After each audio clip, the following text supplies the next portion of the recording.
Today we're looking at how to thread the sewing machine. Before we begin, you need to make sure that you have a little spool stopper which sits on the spool here, and you need to make sure that you have a little bobbin plate. Also, you need to make sure that you've got a pair of fabric scissors on hand. Okay, to start off with, we remove the spool holder. We rest the reel of thread or the reel of cotton on the spool, and we place the spool holder back on there to secure it and stop it from popping off the machine.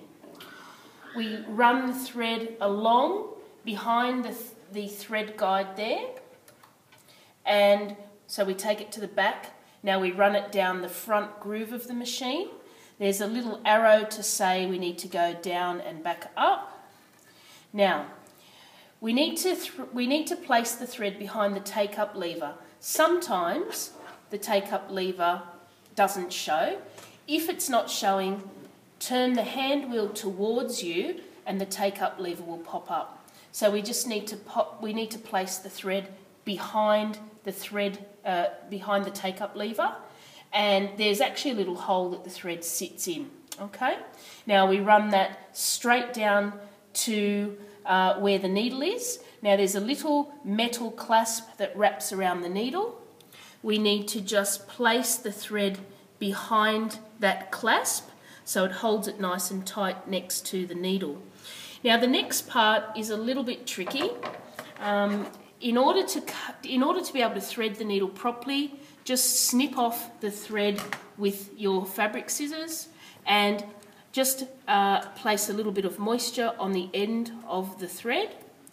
Place it between your two fingers, and then you need to push it through. Now this is always a little bit hard.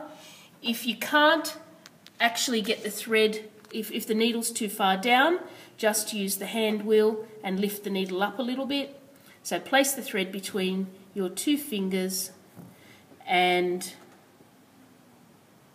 push it through the hole or the eye of the needle. Now, when it pops out the back, just use your fingers and pull the thread to the back.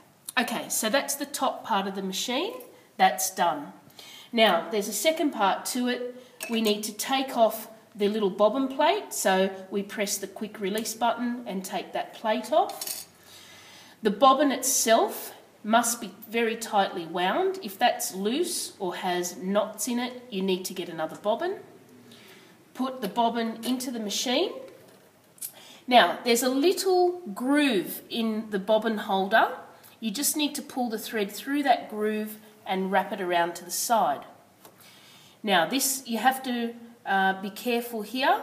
Hold the top thread, so that's the thread that comes out of the eye of the needle, hold that out to the side.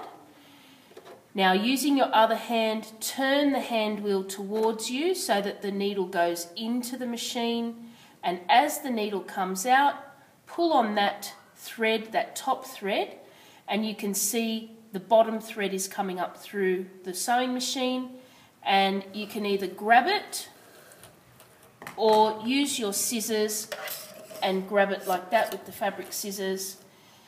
Now, provided that you've got two threads coming off the machine cleanly, one needs to come out of the eye of the needle, the other needs to come out of the bottom of the machine. You place your little bobbin cover back on and secure it, and you are ready to sew.